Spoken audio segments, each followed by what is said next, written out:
Hi everyone. Today we have the top 5 tips for Queenstown, which is a world famous town on New Zealand's South Island, New Zealand's adventure capital. This is a German and English episode, so you get the best of both worlds, learn a bit of German or English along the way. Enjoy! Herzlich willkommen zu einer neuen Folge Holy Sheep Neuseeland.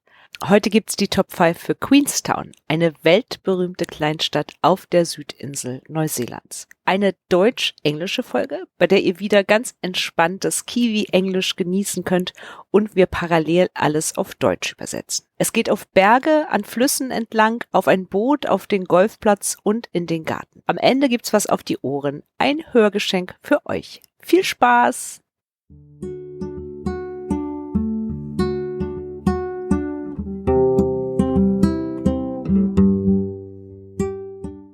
Okay, the time has come for another really special episode. We have a actual Kiwi as our guest today, and he's going to give us his 5 favorite places in and around Queenstown.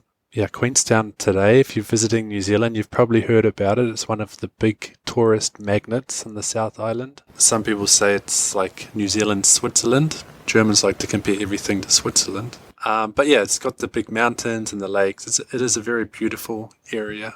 A little different to Switzerland, perhaps, is that there's only about 12,000 people live there, but it receives almost 2 million tourists every year.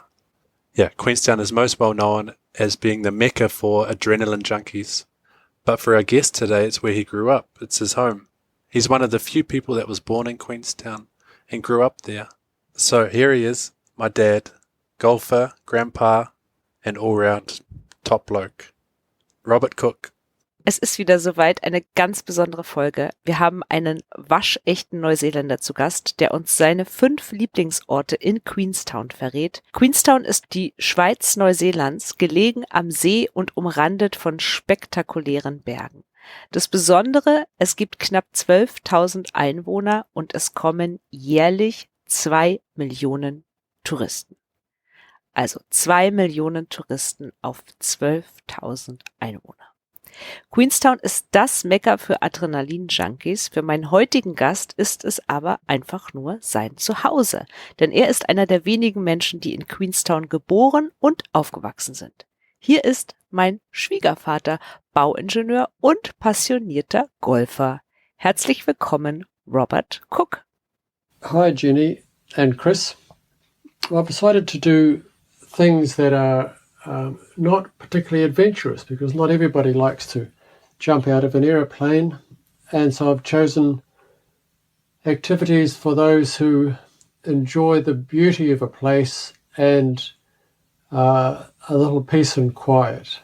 Ich habe mich entschieden, 5 Lieblingsorte in und um Queenstown herum zu nennen und deshalb möchte ich heute Orte vorstellen, die nicht unbedingt etwas mit Abenteuer zu tun haben, denn nicht jeder springt gerne aus dem Flugzeug. Deshalb habe ich mich entschieden, Aktivitäten in Queenstown für Menschen vorzustellen, die die Schönheit des Ortes genießen wollen und eine ruhige und friedvolle Umgebung schätzen. First thing I've chosen is at Queenstown itself is a ride on the steamship, the Earnslaw. Now, the Earnslaw has been on the Lake Wakadip since 1912 and still does trips daily around the lake. Nummer 1. Mein erster Tipp. Direkt in Queenstown ist das Dampfschiff die Earnslaw, das auf dem See Wakatipu seit 1912 fährt und immer noch tägliche Touren anbietet. They do a lovely 1.5 hour trip that looks around various corners of Lake Wakatip and just is a chance to take in all of the beauty of the mountains and the serenity, really, of the quietness of the lake, being away from all of the hustle and bustle and the jet boats and aeroplanes that are often associated with Queenstown. If you can get an evening cruise, it would it's just magic. Die Fahrt dauert 1,5 Stunden und man kann hier wundervoll die Berge genießen und die wundervolle Umgebung rund um Queenstown. Weit genug entfernt von den Motorbooten und Flugzeugen, die mittlerweile die Geräuschkulisse in Queenstown prägen. Besonders empfehlenswert ist ein Ausflug zur Abendzeit, denn da könnt ihr den Sonnenuntergang sehen.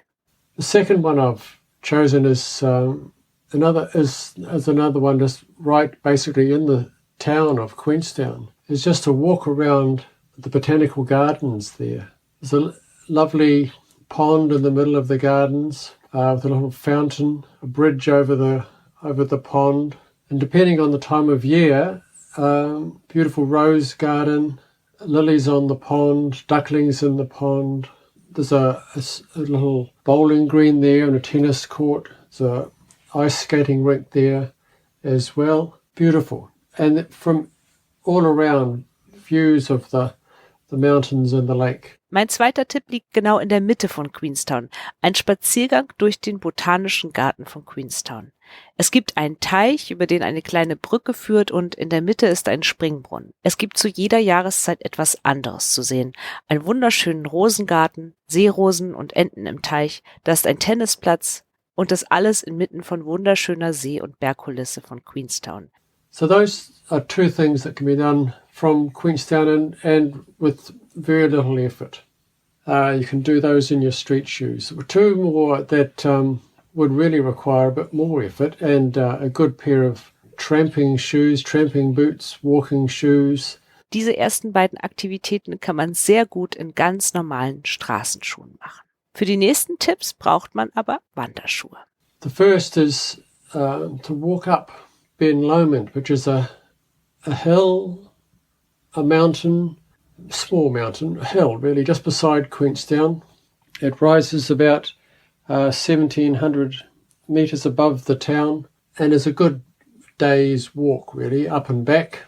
Again, beautiful views. You have to take care of what the weather's going to do. Summertime is better. Wintertime could be quite tricky really because the weather changes quite quickly. Tipp Nummer 3, Ben Lomond, ein Hügel, eher ein Berg, gleich neben Queenstown, 1700 Meter über der Stadt. Ein sehr schöner Tagesspaziergang mit tollen Aussichten. Man muss immer auf das Wetter achten. Im Sommer ist es überhaupt kein Problem, aber im Winter kann sich das Wetter schnell ändern.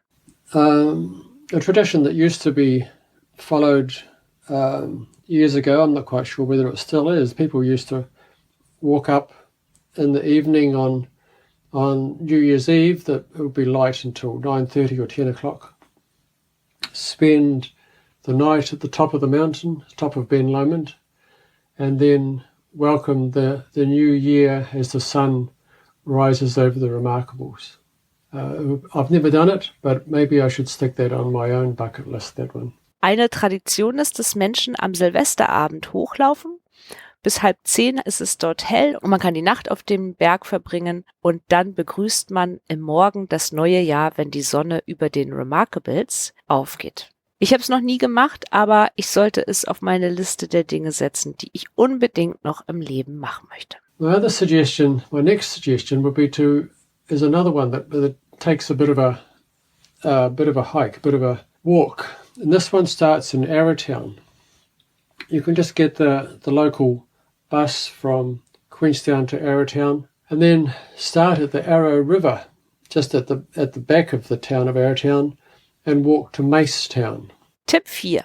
Für meinen anderen Tipp muss man etwas wandern. Er startet in Arrowtown. Du kannst einfach den Bus von Queenstown nach Arrowtown fahren. Das sind ungefähr 20 Kilometer nordöstlich von Queenstown. Dort kannst du immer am Fluss entlang nach Macetown, 11 Kilometer nördlich von Arrowtown, wandern. Also für euch kleine Anmerkung, wenn man in Queenstown ist, dann ist Macetown ungefähr 26 Kilometer nordöstlich von Queenstown und genau in der Mitte liegt Arrowtown.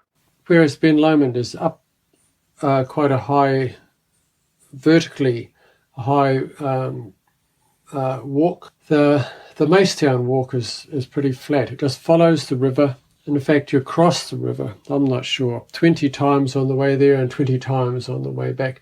It's not a large river, but most adults will be walking through at least knee height and many of those river crossings. Im Vergleich zu Ben Lomond ist diese Wanderung ziemlich flach, immer nur den Fluss entlang. Man muss den Fluss ziemlich oft überqueren.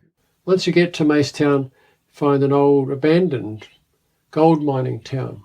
As with a lot of miners that came to the district in the mid-1800s. They brought with them seedlings and, I guess, of European trees. The native flora around there is pretty stark, pretty brown, but with all of the deciduous trees that were brought in by the miners in autumn, it's just spectacular, the colours through there.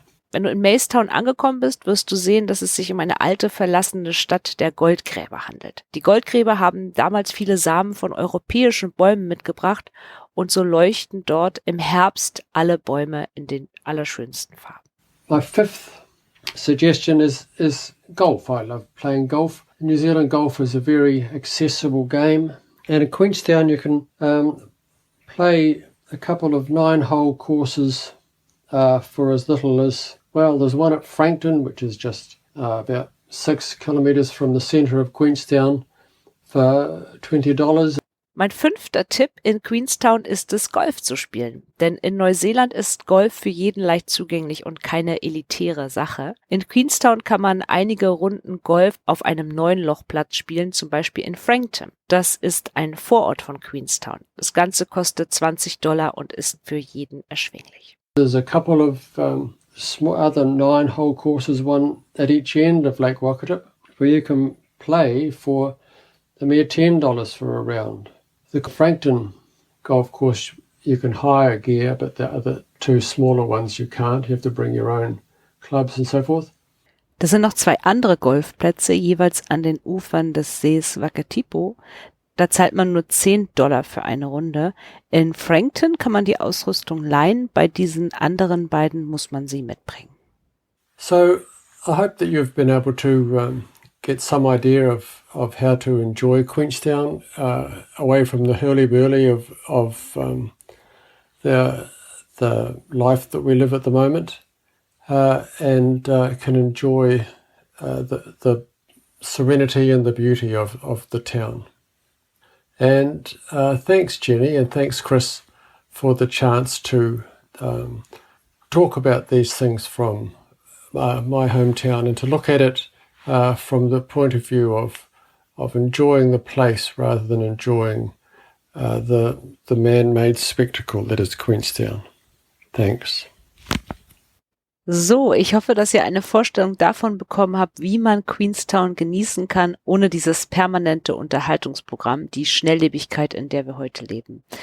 Ich hoffe, ihr könnt diese wundervolle Stadt einfach nur genießen und vielen Dank für die Möglichkeit, über meine Heimatstadt hier zu sprechen und es aus dem Blickwinkel zu betrachten, diesen Ort zu genießen und nicht nur seine Touristenattraktionen. Vielen Dank dafür. Ja, vielen Dank, Robert. Ich kann nur sagen, ich habe einen neuen Punkt auf unserer Bucketlist. Silvester auf dem Ben Lomond verbringen. Kleiner Funfact, als ich mal im April, also im Herbst, einen Tagesausflug auf diesen Berg gemacht habe, bin ich noch im schönsten T-Shirt-Wetter unten losgelaufen und oben auf dem Berg lag dann Schnee. Man kam gar nicht mal voran. Es gab einen Schneesturm und wir hatten nichts mehr zu essen. Noch mehr Top 5 für die Südinsel gibt es in Episode 18 und für die Nordinsel in Episode 8, falls ihr da noch mehr Tipps braucht. Außerdem findet ihr die Sammlung aller Lieblingsplätze auf www.holysheep.de nochmal zum Nachlesen. Und wenn ihr jemanden kennt, der einen Neuseeland-Urlaub plant oder in Neuseeland lebt, schickt ihm doch einfach mal unseren Podcast vorbei.